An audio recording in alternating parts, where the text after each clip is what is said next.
இந்த இடம் வந்து ஓந்தவாக்கம். ஓந்தவாக்கத்துல சாலமோன் மண்டபம் மாதிரி ஒரு அமைப்பை பண்ணி கட்டி வச்சிருக்கிறாங்க. இது 12 அறைகள்.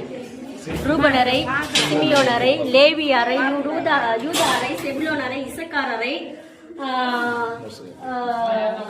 மனசே அறை, காத் அறை, ஆசோர் அறை, நப்தலி அறை, யோசேப்பு அறை, பென்யமீன் அறை அப்படின்னு சொல்லிட்டு 12 விதமான கோத்திரத்தின் பேரில 12 விதமான அறைகளை கட்டி வச்சிருக்கிறாங்க.